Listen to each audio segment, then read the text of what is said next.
বিশাল নমস্কাৰ হিয়াঞ্জলি তোমাক আজি এই অনুষ্ঠানটোত স্বাগতম জনাইছো আশা ধন্যবাদ কৰো তুমি ভালে আছা ন আছো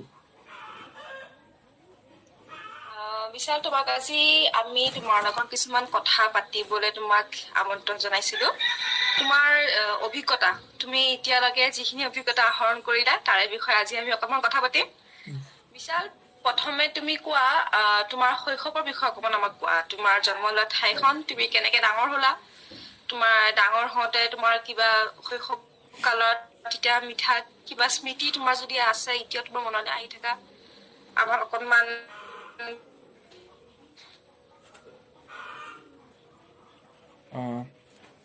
মোৰ শৈশৱকালটো মোৰ গাঁও পশ্চিম ৰিহাবাৰীতে মই কটাইছিলোঁ আৰু বাকী তাই আধা শৈশৱ মই বঙাইগাঁৱত কটাইছিলোঁ মই বঙাইগাঁৱত আছিলোঁ তাৰপিছত শৈশৱৰ স্মৃতি বুলি ক'বলৈ গ'লে শৈশৱত যেনেদৰে খেল ধেমালি কৰিছিলোঁ গাঁৱতে এতিয়াও মানে সেই কণ ল'ৰা ছোৱালীবোৰে আমাৰ নিচিনাকৈ খেল ধেমালি কৰে সেইবোৰ দেখি আকৌ স্মৃতিবোৰ মানে সিহঁতক দেখি মোৰ স্মৃতিবোৰ একেবাৰে তাজা হৈ যায় খুব ভাল লাগিল জানিকেনে বিশাল আৰু জানিবলৈ বিচাৰিছিলো তোমাৰ যে এই চিনেমা বনোৱাৰ এই ৰুচিটো কেতিয়াৰ পৰা জাগিলে তুমি কি এই চলচ্চিত্ৰ জগতখনত তুমি কেতিয়াৰ পৰা মানে খোজ পেলালা এই চলচ্চিত্ৰ জগতত মই খোজ পেলাওঁ বুলি ক'বলৈ গ'লে 2019 চনত এটা মিউজিক ভিডিঅ'ৰ জৰিয়তে মই খোজ পেলাইছোঁ তাত মই বেকগ্ৰাউণ্ড ডান্সিঙৰ মই কাম কৰিছিলোঁ আৰু ছবি জগতত মই এজ এ পৰিচালক হিচাপে মই এই 2020 চনত এই ৱৰ্কিং মেন ছবিখনৰ জৰিয়তে মই খোজ পেলাইছোঁ আচ্ছা মই এই ৱৰ্কিং মেন ছবিখনৰ বিষয়ে অকণমান আমাৰ ভিউৱাৰ্ছসকলক ক'বলৈ বিচাৰিছো ৱৰ্কিং মেন বিশাল স্বৰ্গীয়াই পৰিচালনা কৰা এনেকুৱা এখন ফিল্ম হয় যিখন এতিয়া বহুতো ৰাষ্ট্ৰীয় আন্তঃৰাষ্ট্ৰীয় পৰ্যায়ত বঁটা লাভ কৰিছে আমালৈ গৌৰৱ কঢ়িয়াই দিছে বিশাল তুমি অকণমান বৰ্ণনা দি দিয়া তোমাৰ এই শ্বৰ্ট ফিল্মখনে কি আৰু লাভান্বিত হৈছে কি তুমি আৰু লাভ কৰিছা কি বঁটা লাভ কৰিছে তুমি কিমান লাভান্বিত হৈছে এইটো অকণমান বৰ্ণনা দি দিয়া আমাৰ ভিউৱাৰ্ছসকলক প্ৰথমেতো ৱৰ্কিং মেন ছবিখন মই ইউৰ' ফিল্ম ফেষ্টিভেলত মই ছাবমিট কৰিছিলোঁ তাত উইনাৰ হ'ল তাৰপিছত কলকাতা ইণ্টাৰনেশ্যনেল মাইক্ৰ' ফিল্ম ফেষ্টিভেলতো ৰানাৰ আপ হ'ল তাৰপিছত Golden Sparrow International Film Festival তাতো উইন হ'ল Port Blair International Film Festival তাতো উইন হ'ল মান্থলি ইণ্ডি শ্বৰ্টছ বুলি এটা অনলাইন ফেষ্টিভেল আছে তাতো মোৰ ছবিখন উইন হ'ল আৰু recently Mojo Italia film festival যিটো ইটালীত অনুষ্ঠিত তাত মোৰ ছবিখনে ফাইনেলিষ্ট হৈছে আৰু কেইবাখনো ইণ্টাৰনেশ্যনেল ফিল্ম ফেষ্টিভেল আছে তাত মোৰ ৱৰ্কিং মেন ছবিখন অফিচিয়েলি চিলেকশ্যন হৈছে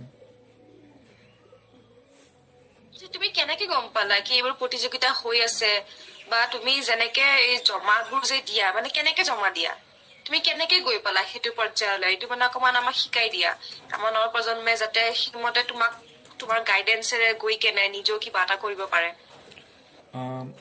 কিছুমান নিজা ফিল্ম ফেষ্টিভেলবোৰৰ নিজা কিছুমান ৱেবছাইট আছে সেই ৱেবছাইটৰ জৰিয়তে ফিল্মবোৰ ছাবমিট কৰিব পৰা যায় আৰু ফিল্ম ফ্ৰী ৱে নামৰ এটা ৱেবছাইট আছে সেইটোৰ জৰিয়তে যিমানবোৰ ৱৰ্ল্ডত ফিল্ম ফেষ্টিভেলবোৰ অনুষ্ঠিত হয় সেই filmfreeway.com জৰিয়তে আমি এই ফেষ্টিভেলবোৰৰ মাজলৈ আমি যাব পাৰোঁ কিবা ক্ৰাইটেৰিয়া মানে যিকোনো তেনেকে কিবা আছে নেকি মানে যিকোনো মানুহে এপ্লাই কৰিব পাৰে নেকি মানে কিবা ক্ৰাইটেৰিয়া থাকে নেকি কি নাই ইমানখিনি কোৱালিফিকেশ্যন লাগিব এপ্লাই কৰিবৰ কাৰণে চিনেমাখন ইণ্টাৰনেশ্যনেল ফিল্ম ফেষ্টিভেলবোৰত ফেষ্টিভেলবোৰত কোৱালিফিকেশ্যনৰ কোনো ধৰি দিয়া নাথাকে যে ইমানলৈকে থাকিলেহে ইমানলৈকে যাব পাৰি কিন্তু কিছুমান ফেষ্টিভেলবোৰৰ নিজা কিছুমান ৰুলছ থাকে কিছুমান ফেষ্টিভেলৰ নিজা কিছুমান ৰুলছবোৰ আমি ফ'ল' কৰি যাব লাগে কিছুমান ওমেন্স ফিল্ম ফেষ্টিভেল থাকে সেইবোৰত অনলি ওমেন্সবিলাকেহে যিবোৰ ওমেন্স ফিল্ম মেকাৰবিলাকে ফিল্ম বনাইছে সেইবোৰৰ কাৰণে সেই ওমেন্স ফেষ্টিভেলবোৰ হয় কিছুমান ষ্টুডেণ্ট ফিল্ম ফেষ্টিভেল আছে কিছুমান আণ্ডাৰ 18 যিবিলাক ফিল্ম মেকাৰ সেইবোৰৰ কাৰণে আছে আৰু বাকীবোৰ ফিল্ম ফেষ্টিভেলত প্ৰায় গোটেইখিনিয়ে ইনক্লুড থাকে। বিশাল, তুমি তুমি তুমি তোমাক গাইডেন্স মানুহজন ক'ত তুমি গাইড পালা, মানে কোন হয়? কোনোবা আছেনে তোমাৰ জীৱনত যেনেকুৱা তুমি যাৰ পৰা মানে গাইড পালা, বা তুমি এইখিনি যে সফলতা লাভ কৰিলা, কোনোবা আছে নেকি তোমাৰ লগত যোনে তোমাক চাপৰ্ট কৰিছে বা তোমাক ইমানখিনিলৈকে আগুৱাই লৈ গৈছে? তুমি মানে কোন হয় সেইজন মানুহ? আহ, মোক গাইড দিয়াটা কোনো নাই। বিভিন্ন ধৰণৰ ফিল্মবোৰ মই চাওঁ, যিবোৰ ফিল্ম ফেষ্টিভেলত স্ক্ৰিনিং হয়, যিবোৰ এতিয়ালৈকে এৱাৰ্ড পালে, সেইবোৰ ফিল্ম মই ইণ্টাৰনেটৰ জৰিয়তে চাওঁ, কিছুমান ৱেবছাইটৰ জৰিয়তে মই সেই ফিল্মবোৰ চাওঁ। সেইবোৰ চাই মই যিখিনি আইডিয়া পাওঁ, সেইখিনিকে মই মোৰ কামত সেইখিনি মই ইউজ কৰোঁ। Self made. বিশাল, তোমাৰ কথাখিনি শুনি কিনে আমাৰ নৱপ্ৰজন্মই যিসকলে নিজকে এই ফিল্ম লাইনত এষ্টাব্লিছ কৰিবলৈ চেষ্টা চলাই আছে, তেওঁলোকৰ বাবে তুমি এজন আদৰ্শ হৈ পৰিছা বিশাল। জানি খুব ভাল লাগিলে, খুব গৌৰৱ কঢ়িয়াই দিছা তুমি আমাৰ কাৰণে। বিশাল, তুমি এই নৱপ্ৰজন্মটোক কিবা এটা বাৰ্তা দিব বিচাৰিবা নেকি? মানে কেনেকুৱা ধৰণ ভাৱে চলিলে তেওঁলোকেও সফলতা লাভ কৰিব, বা তুমি কিবা ট্ৰেইনিং লৈছিলা নেকি, স্পেচিয়েল ট্ৰেইনিং কিবা তেনেকুৱা নাই, ধৰণৰ ফিল্ম মেকিঙৰ? দৰকাৰী এতিয়ালৈকে হয় নে, প্ৰয়োজন হয় নে এইবোৰ? যিকোনো কামৰ ক্ষেত্ৰত ট্ৰেইনিং লোৱাটো খুব প্ৰয়োজন। কাৰণ যদি আন কোনোবা এজনক যদি মই ইমপ্ৰুভ কৰাব খোজোঁ, তেতিয়াহ'লে মই নিজে ইমপ্ৰুভ হোৱাটো খুব জৰুৰী। কাৰণ মই ইমপ্ৰুভ নহ'লে আনে কেনেকৈ ইমপ্ৰুভ হ'ব? সেইকাৰণে যিকোনো কামৰ ক্ষেত্ৰত সেই কামটো কি কাম আৰু সেই বস্তুটোৰ বেচিক্সবোৰ জনা দৰকাৰ। তাৰ কাৰণে মই ভাবোঁ কোনোবা ইনষ্টিটিউট বা কোনোবা জনা মানুহৰ সৈতে কিছু সংখ্যক হ'লেও শিকি আমি সেইবোৰ কথা জনাটো খুব প্ৰয়োজন। আৰু তাৰ জৰিয়তেও আমি কিছুমান প্ৰেক্টিকেলি কামো কৰিব লাগে শিকাৰ পিছত। তেতিয়াহ'লে আমি নিজকে ওৱান লেভেল আপ আমি ইমপ্ৰুভ কৰিব পাৰিম। তুমি কিবা শিকিবলৈ কিবা তেনেকুৱা শিক্ষানুষ্ঠানত শিক্ষা গ্ৰহণ কৰিছিলা নেকি? মই কোনো শিক্ষানুষ্ঠানত মই ফিল্ম মেকিঙৰ কোৰ্চ নাই কৰা। মই অনলাইন ফিল্ম মেকিং কোৰ্চ কৰিছিলোঁ এমাহৰ কাৰণে। আৰু তাৰ আগতে যিবোৰ অনলাইনে হওক বা অফলাইনে হওক এক্টিং যিবিলাক ৱৰ্কশ্বপ হয়, তাত মই পাৰ্টিচিপেট কৰিছিলোঁ। আৰু কিছুমান ইণ্টাৰনেটত ৰিচাৰ্চ মই কৰোঁ, বা কিছুমান ফিল্ম মেকিঙৰ যিবিলাক মেকিং হয় সেই ভিডিঅ'বোৰ চোৱা হয়। সেইবোৰৰ পৰাও মই কিছু নলেজ পাইছোঁ, আৰু সেইখিনিকে মই লৈ পেলাই মোৰ এই ৱৰ্কিং মেনখন মই বনাইছিলোঁ। সেই পৰিচালক হিচাপে তোমাৰ প্ৰথমখন চিনেমা কোনখন আছিলে? পৰিচালক আৰু চিনেমাটোগ্ৰাফাৰ আৰু প্ৰডিউচাৰ হিচাপে মোৰ এই ৱৰ্কিং মেনখনে মোৰ প্ৰথম। আৰু তাৰ আগতে মই কেমেৰাৰ সন্মুখত আহিছিলোঁ এজ আ বেকগ্ৰাউণ্ড ডান্সিং হিচাপে। বিশাল, তুমি প্ৰথমবাৰ এখন চিনেমা বনালা, সেইখনেই তোমাৰ প্ৰথমবাৰতেই ইণ্টাৰনেশ্যনেল বেচিছত উইন কৰিলে। তোমাৰ অনুভৱটো কেনেকুৱা আছিলে, বা তুমি আশা কৰিছিলা নেকি? নিজৰ ওপৰত তোমাৰ সেইটো আছিল নেকি কি যেনিবা মোৰ ফিল্মখন মই যে জমা কৰি আছো, মই উইন হ'বও পাৰো, সেনেকুৱা ধৰণৰ কিবা এটা আশা? আৰু যেতিয়া তুমি গম পালা কি তুমি সঁচাকে উইন হ'লা, তাতে তোমাৰ অনুভৱটো কেনেকুৱা আছিলে? প্ৰথমবাৰৰ বাবেইতো ইমান ডাঙৰ এটা সফলতা তুমি পালা। সপোন এটা আছিলে যে ছবি এখন পৰিচালনা কৰি পেলাই মই ইণ্টাৰনেশ্যনেল ফিল্ম ফেষ্টিভেলত ছাবমিট কৰি পেলাই তাত বঁটা সংগ্ৰহ কৰাটো পিছৰ কথা, কিন্তু মোৰ ফিল্মখন তালৈকে যাব লাগে, এনেকুৱা এটা সপোন আছিলে মোৰ। কিন্তু এই ৱৰ্কিং মেনখন মই যেতিয়া বনালোঁ, তেতিয়া মই ভাবিলোঁ যে এবাৰ ট্ৰাই কৰি চাওঁ।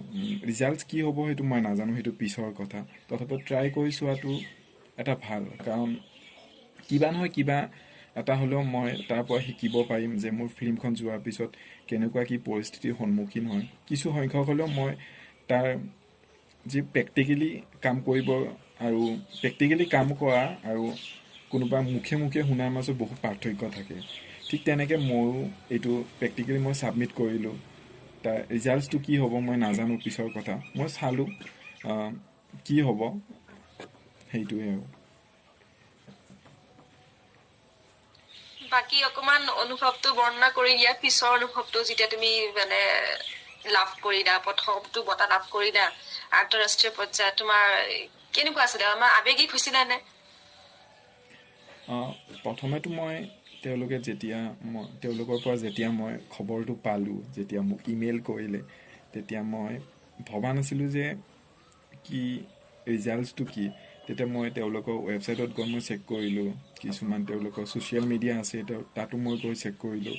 তেতিয়া মোৰ বিশ্বাস এটা হোৱা নাছিলে যে মই উইন হৈছোঁ, কাৰণ সেইটোৱে মোৰ প্ৰথম আছিলে। আৰু মোবাইলেদি চিনেমা কৰা সেইটোৱে মোৰ প্ৰথম আছিলে, কাৰণ কোনো দামী কেমেৰা মই ইউজ কৰা নাই, সাধাৰণ এটা মোবাইলেৰে মই শ্বুট কৰিছিলোঁ।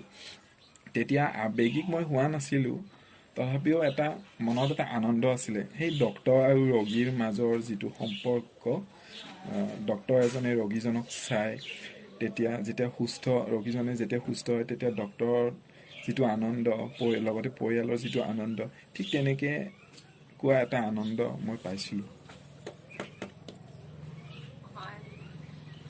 বিশাল, তুমি এই নৱপ্ৰজন্মটো কিবা এটা পৰামৰ্শ দিব বিচাৰিবা নেকি? তুমি যিহেতু কথাটো হয়, তুমি খুব এটা সাধাৰণ ফোন ন, আৰু ফোনটো মডেলটো কৈ দিয়াচোন। মডেলটো কি আছিলে তোমাৰ ফোনৰ মডেলটো? Redmi Note 7 Pro। ৱৰ্কিং মেনৰ যে মোৰ ফোনটো হ'ল ৰেডমি নোট 7 Pro। আৰু এই হেৰি পিক্সেল থাকে ন, কিবা কেমেৰা পিক্সেল তেনেকুৱা, তুমি মানে সেইটো কিমানত কৰিছিলা? ভিডিঅ'টো মই নাজানো, 5 MP নে 48 MP আছে তেনেকৈ। এতিয়া এটা মাইণ্ডছেট আছে আমাৰ বহুতৰে, কি শ্বুটিং মানে দামী এটা কেমেৰা লাগিব, ভাল লেন্স লাগিব। সেইবোৰ প্ৰয়োজন সঁচাকে হয় নে? তুমি সেইটো বস্তু কি ক'ব বিচাৰিবা নৱপ্ৰজন্মসকলক?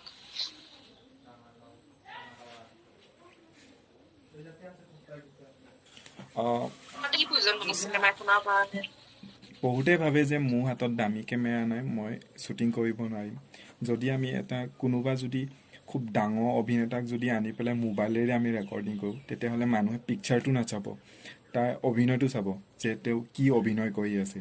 ঠিক তেনেকৈ যদি সেইটো চিন্তা লৈ পেলাই যদি আমি আগুৱাই যাওঁ, তেতিয়াহ'লে আমি খুব কম সময়ত কিন্তু আমি সফলতা অৰ্জন কৰিব পাৰিম। আৰু তুমি ইতিমধ্যে জানিবলৈ পালো ন, বহুত কিছুমান বঁটা তুমি লাভ কৰিলা, আৰু কি অফিচিয়েল চিলেকশ্যন ক'ত হৈছে, বৰ্তমান কি কামত তুমি লাগি আছা? বৰ্তমান ৰিচেণ্টলি মই 3খন ডকুমেণ্টেৰী শ্বুট মই সম্পূৰ্ণ কৰিলোঁ। পষ্ট প্ৰডাকশ্যন চলি আছে, এতিয়ালৈকে সম্পূৰ্ণ নাই হোৱা। আশা কৰোঁ এই ডকুমেণ্টেৰী ফিল্মখনেও যাতে সফলতা অৰ্জন কৰক, এয়াই মোৰ কামনা। সেয়ে কামনা কৰিছো বিশাল।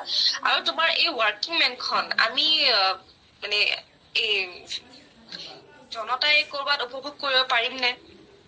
তেনেকে ফিল্ম ফেষ্টিভেলত বাৰু তোমাৰ স্ক্ৰিনিং হৈ আছে, কিন্তু আমি ঘৰত বহি কেনে চাব পাৰিম নে কৰবাত? তেনেকুৱা তুমি থৈছা নে য'ত আমি মানে এইটো চাব পাৰিম চাবলৈ পৰা তেনেকুৱা কিবা প্লেটফৰ্ম?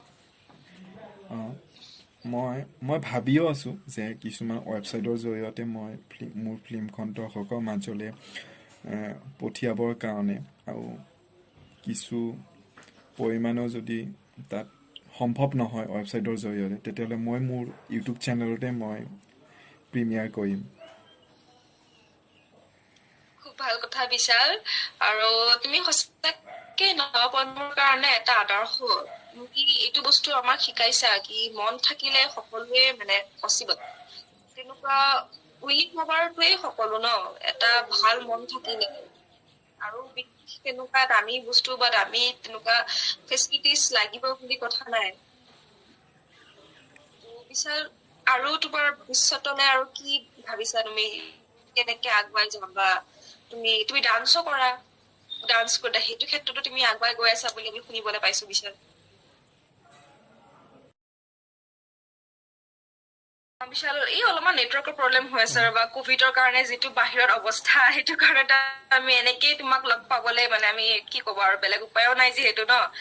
ত বিশাল, আমি ক'ত আছিলো? হয়, তুমি কিবা এটা পৰামৰ্শ দিব বিচাৰিবা নেকি এনেকুৱা যে আমি সকলোৱে এটা মাইণ্ডছেট আছে আমাৰ দামী বস্তুৰ কেমেৰা ভাল লেন্স এইবোৰ হলেহে এখন মানে খুব ভাল চিনেমা এখন বনোৱাটো সম্ভৱ হয় তো সেইটো ক্ষেত্ৰত তুমি কি পৰামৰ্শ দিব বিচাৰিবা তুমি যিহেতু খুবেই এটা সাধাৰণ ফোনেৰে এনেকুৱা এখন চিনেমা নিৰ্মাণ কৰি কেনে ৰাষ্ট্ৰীয় আন্তঃৰাষ্ট্ৰীয় পৰ্যায়ত ইমানখিনি সফলতা লাভ কৰিছা তুমি অকনমান মানে এটা মটিভেট হিচাপে তুমি কি ক'ব মটিভেশ্যন হিচাপে তুমি কি ক'ব বিচাৰিবা নৱপ্ৰজন্মক আহ,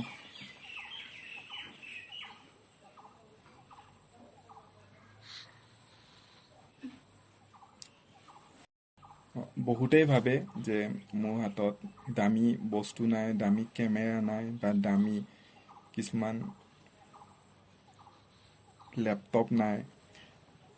তেওঁলোকে ভাবে যে মোৰ হাতত ইমানখিনি নাই যে মই আগুৱাই যাব নোৱাৰিম। তেওঁলোকৰ কাৰণে মই ক'ব বিচাৰোঁ যে মই নিজে কি আচলতে সেইটো আগতে চোৱাটো ভাল। তাৰপিছত মই নিজে কি জানো সেইখিনি কাম প্ৰেজেণ্টেশ্যন কৰি মানুহৰ মাজত লৈ যোৱাটো মই ভাবোঁ এটা খুব ডাঙৰ কাম বুলি। কাৰণ মোৰ হাতত কি আছে মানুহে সেইটো নাচায়, মোৰ যিটো কাম সেইটো মানুহে চাব। কাৰণ মোৰ কামৰ জৰিয়তে মই সফলতা অৰ্জন কৰিব পাৰিম, সেইখিনি মই ভাবোঁ।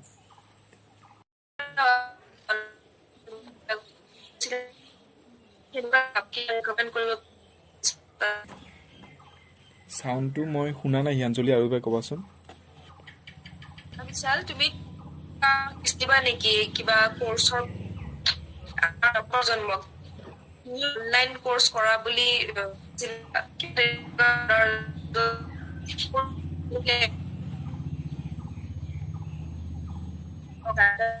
আৰু প্ৰদৰ্শন কৰিব পাৰে কোৰ্চৰ কথা ন? মই অনলাইন ফিল্ম মেকিঙৰ কোৰ্চ কৰিছিলোঁ এমাহ। তাৰ আগতে মই কিছুমান ইউটিউবৰ জৰিয়তে বা ইণ্টাৰনেটৰ জৰিয়তে ফিল্ম মেকিঙৰ মই বেচিক্সবোৰ মই শিকি লৈছোঁ। কাৰণ যিকোনো কামৰ ক্ষেত্ৰত তাৰ বেচিক্স নলেজটো জনাটো খুব দৰকাৰ। কাৰণ এতিয়া মই এক্টিং কৰিব গ'লে নহ'ব, কাৰণ মই এক্টিঙৰ কিছুমান বেচিক্সবোৰ মই নাজানো, কিছুমান টেকনিক্সবোৰ মই নাজানো। সেইবোৰ শিকি পেলাই যদি আমি সেই কামত যাওঁ তেতিয়াহ'লে আমি খুব কম সময়ৰ ভিতৰত আমি সফলতা অৰ্জন কৰিব পাৰিম। আৰু যিকোনো ক্ষেত্ৰতে আনক ইমপ্ৰুভ কৰাৰ আগতে নিজকে ইমপ্ৰুভ কৰাটো খুব প্ৰয়োজন। কাৰণ এজন শিক্ষকে ইমপ্ৰুভ হ'লেহে এজন ছাত্ৰ ইমপ্ৰুভ হ'ব। হয় বিশাল, কি কৈছা? সঁচাকে তোমাৰ কথাখিনি শুনি কেনে আশা কৰিছো আজি তোমাক চাই থকা সকলে নৱপ্ৰজন্ম সকলে উপকৃত আৰু কৰিম বুলি ভাবিছা পিছলে? পিছলেতো সপোন বহুত আছে। এজন ভাল ডান্সতো কিবা কৈছা নেকি? আমাক জনাবা নেকি? আমাক অকণমান জনাবা নেকি তুমি আৰু ভৱিষ্যতৰ কাৰণে আৰু কি এতিয়া প্লেন কৰি আছা? তুমি ডান্সো কৰা বুলি আমি জানো, সেই ডান্সৰ দিশতো তুমি বৰ্তমান তুমি কেনেকে আগুৱাই যাম বুলি কি মানে কিহত লাগি আছা তুমি বৰ্তমান? বৰ্তমান যিটো পৰিস্থিতি লকডাউন, সেইটো সময়ত মই ফিল্ম মেকিং আৰু ডান্স এই দুইটা ক্ষেত্ৰত মই লাগি আছোঁ। কাৰণ ডান্সৰ ক্ষেত্ৰতো কিছু সময় মই ডান্সৰ লগত কটাওঁ আৰু বাকী সময় মই ফিল্ম মেকিঙৰ লগত কটাওঁ। আৰু এটা সপোন আছে এটা ভাল পৰিচালক লগতে ভাল এটা ডান্স কোৰিঅ'গ্ৰাফাৰ হোৱাৰ। হয় বিশাল, আমিও কামনা কৰিছো তোমাৰ পৰা। বাকী আৰু যিহেতু সঁচাকে বৰ্তমান পৰিস্থিতি ভাল নহয়, আমি কৰোণাৰ লগত এনেকেই সহৱস্ত হৈ কেনে আগুৱাই যাব লাগিব। বিশাল তুমি সজাগ আৰু সচেতন হৈ কেনে কাম কৰি যোৱা। আৰু মই তাকে কামনা কৰিছো যাতে মই তোমাৰ আকৌ এনেকে সাক্ষাৎ গ্ৰহণ কৰিবলৈ মই সুযোগ পাম তোমাৰ ভাল কামৰ জৰিয়তে। বিশাল আৰু বহুত ধৰণৰ কৰি আছে বুলি আমি যদি জানিবলৈ বাকী কাম কৰিছো বিশাল। বাকী তুমি শেষত আৰু কিবা বিচাৰিবা নেকি? আমাৰ কিবা এটা বাৰ্তা দিব বিচাৰিবা নেকি? তুমি যিটো আমাক শিকালা তুমি মানে মন থাকিলেই সকলো হয়, সেই মানে এটা আদৰ্শ হৈ পৰিছে তুমি আমাৰ নতুনকে উঠি অহা ফিল্ম মেকাৰ সকলৰ কাৰণে। তুমি এওঁলোকক শেষৰ তুমি কিবা এটা বাৰ্তা দিব বিচাৰিবা নেকি?